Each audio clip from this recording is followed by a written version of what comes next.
let us get into the Super Eagles. Let us get into the Super Eagles. Um, let's start from the announcement that came overnight. You know, NFF media, BNFF, they are now working like vigilante. It's in the middle of the night that they are doing their work.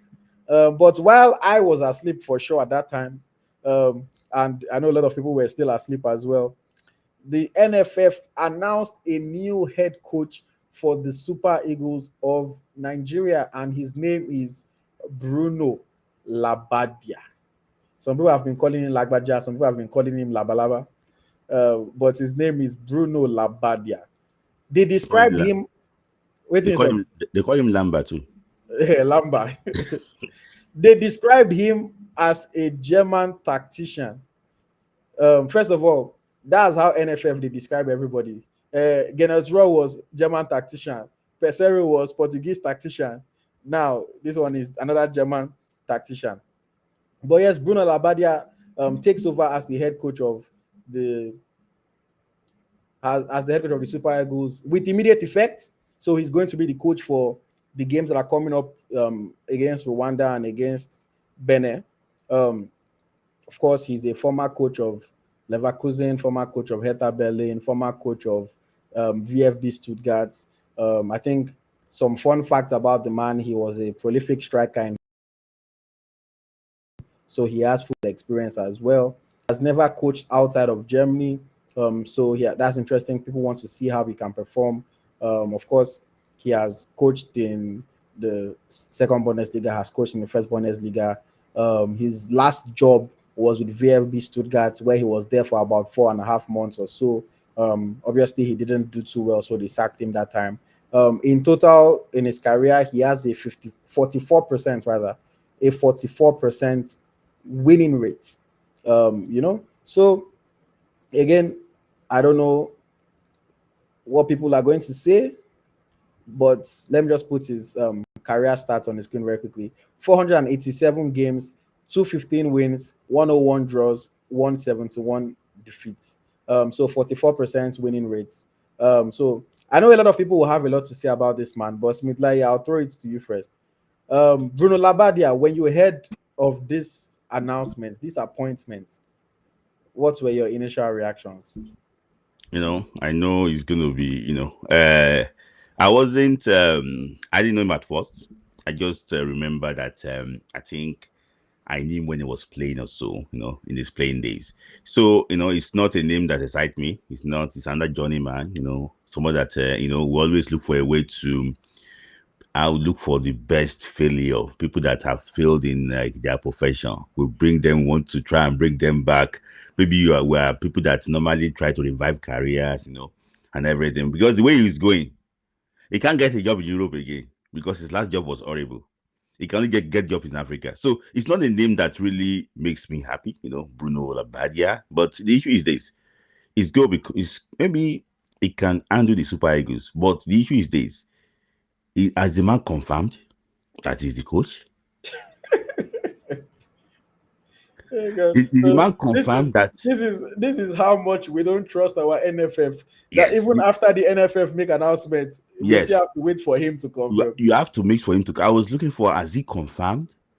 I'm looking for like all these local German newspaper to see maybe they can actually just confirm. Has he confirmed? Because I will not lie to you, the NFF appointed Jose Pacero on the Instagram and everything, but he didn't take the job until 6 months. Until when things didn't go our way in the World Cup qualifier. The same thing, NFF appointed Paul Higuain. They say it was a miss. They appointed him. Sky Sports took it. They published the story. But what happened?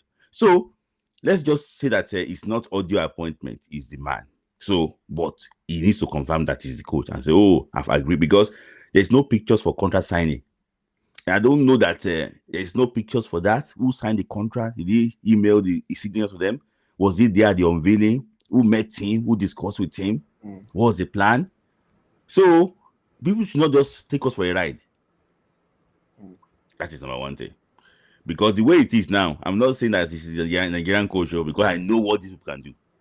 So Bruno Labbadia is a guy that is so familiar with playing 4-3-3 formation. He likes to press high from the front, But all those 4-3-3 was in futility when he coached Stuttgart. He won 2 games in 10 matches. At least it's a better record than Passero. Passero won 1 game in 10, so we're going for a better handler. 2 games in 12. At least it's a better ratio now. 2 games in 12. That is 1 in 6. Passero is 1 in 10. So at least it's better. So it's a guy that is going to do the normal thing. Don't pay him. He's going to run away. That's it. That's it. He Okay, did. okay. Yeah. Let me just say, the first thing is that they promised us that the coach that we're going to get would be someone that would be world class and inspire confidence. Unfortunately, the appointment we got does not inspire confidence. Am I saying he's a bad coach? No, I am not. Am I saying he won't do well? No, I am not. I really hope he does well. But obviously, I'm sure that Bruno Labbadia was probably the number one searched term on Google in Nigeria today. Everybody trying to say, who is this man? Who is this man? Who is this man? You were talking about, has he signed contracts? According to Shina Okeleji of the BBC, no contract has been signed yet. It's a verbal agreement. No contract has been signed yet. Of course, we heard so many different names over the past few weeks. So it looks like we got maybe our eighth or ninth choice. Now, who we finally get as coach? According to what the BBC is saying, BBC Africa, Jan Anderson, who they had spoken with and agreed with previously, Anderson said he cannot start the job until November. So that's the reason why that one broke off. Because Anderson said he cannot take charge immediately. Herve Renard, they said they had agreed with Herve Renard, but they said, oh yeah, come down to Nigeria, come sign your contract. The man refused to make travel plans. So that's how that one broke off. I don't know what happened with Chile. I don't know what happened with all the other ones. But they said after the whole Anderson situation, the NFF began talking with Poyet Karanka, so Ghost Poyet, Eto Karanka, and Bruno Labbadia, and as well as Fabio Cannavaro, former world best player. And then eventually they landed on Bruno Labbadia. Like Smith Layi said, the man is fairly a journeyman, but that's kind of like the way our coaches usually are. They're usually journeymen that have coached like maybe in like 20 years, then feed on coach like 25 teams, or in 10 years, they've coached like 12 teams. That's usually the kind of coach that we get. So that one is on par with what we usually get. Um, but I mean, his record doesn't really leave much to be desired. One thing that I always say, I like coaches, even if he's not a big name, I like coaches that have won. And Bruno Labbadia has not won ever. The only trophy he has to his name is Hessen Cup, which is not even a major trophy, with SV Darmstadt, I think in 2005, 2006 season. I believe that was when he won that trophy. He has not won in his career. So that's why I am not really excited. It doesn't fill me with enthusiasm. It doesn't fill me with confidence. Again, even if he's not a big name, like Jose Pesaro, for example, wasn't a big name, but at least Pesaro had won some things in his career. And for me, I cherish that. Again, I understand that where you are coaching might make a difference. Labbadia has spent his whole career coaching in Germany. When coaching the Bundesliga, you're coaching teams like Hamburger, you're coaching teams like VSL Wolfsburg, you're coaching Hertha Berlin, you're coaching Stuttgart. I agree. You don't really get a chance to win that many trophies unless you're, the coach of Bayern Munich and some of the other RB Leipzig, and the other big boys, now Leverkusen, in German Bundesliga. So I understand why it wasn't so easy for him. But it still doesn't fill me with any excitement that he has not won anything. Like Smith Layi mentioned, he likes to play a 4-3-3 formation. Typically likes to play a wide formation. I did my research today, looked at how we coach at Stuttgart, how we coached at Hertha Berlin. Likes to play wide, likes to press, um, mostly press on the inside, but likes to press from the front. He likes his fullbacks to overlap, and sometimes the wingers can invert and come inside. CMs occupy the wide spaces. They play like carrileros, or metalas. They are moving wide, covering that space rather than maybe moving forward. Typically the way his CMs like to play. But his hallmark, his hallmark is that he is a good defensive coach. That is how he makes his money, by setting teams up to be solid defensively. How would the Nigerian fans take to that? After Nigerian fans were complaining, somebody took them to AFCON final. They said he was defending too much, so they did not like him. Now we're bringing somebody that also likes to defend. Now, if you are Paul, if you are Bruno Labbadia, or you are his family, or you are his agent, you might tell me that, oh, the only reason why he has been playing like that is because he has been coaching teams that are small, and those teams that are small have to defend, or else they will lose. Maybe. So we have to see how we can be expansive when playing for, or rather, when coaching the Super Eagles. The only thing that I would say that makes me happy about this whole thing is that the man is known as a relegation specialist. He's the Sam Allardyce of Germany. When your team is on the brink, you just hit him up. Bruno, how you doing?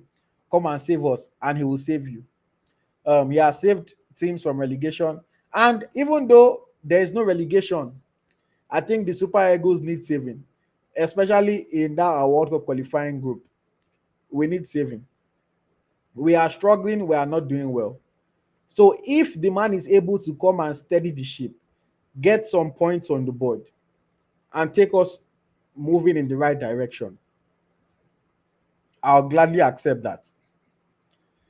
The only thing that I don't like that the NFF did is that you are now giving the man 11 days for his first two matches. If now Super Eagles don't win, fans go come they insult the man, say, na rubbish coach, he cannot do this, he cannot do that. But you did not give the man any time to even learn his players, to learn his team. He's just going to see them in camp, and he has to make it work very quickly.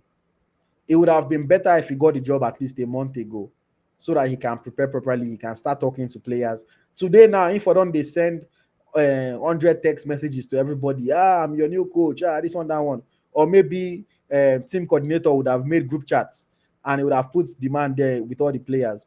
But for me, I think it's not easy for any coach to come in on 11 days notice to a new country that he has never been before, a new system, and then to Nigeria in particular, that with all our issues, it's not going to be easy for him. It's not World qualifiers that we're playing this next month. Is AFCON qualifiers, but still, he needs to get results to put smiles on the faces of Nigerians. So I'm really wishing him all the best. I hope that he can do well. You know, I wasn't excited when I saw it, but now that it is official, I'm going to back the coach. I'm going to support the coach. And I encourage everybody as well. Back the coach. Give the coach time to implement his ideas. Let's see how he does in September and in October. Then we can now start to really make, informed opinion about him. Smidla, you wanted to say something?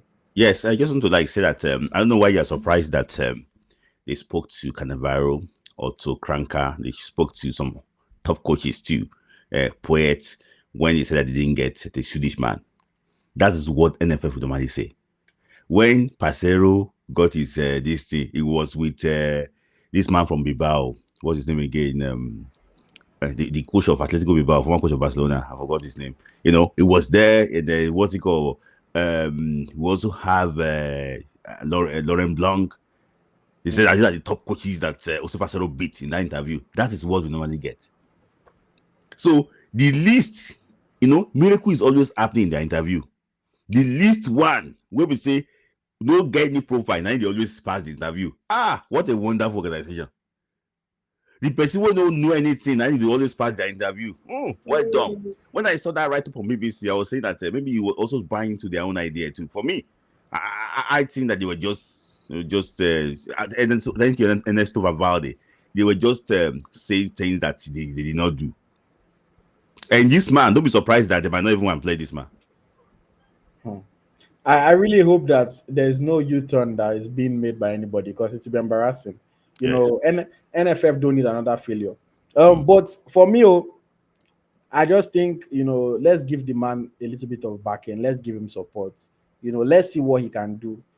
He has only coached in small teams before, yes, but let's see what he can do with these boys. I'm not going to judge him until I watch him and I see him properly. I've gone and done a little bit of research on his previous teams, his background, but let's see him first, and then we can see if he's somebody that can take us to the promised land, or if there's reason for us to be scared.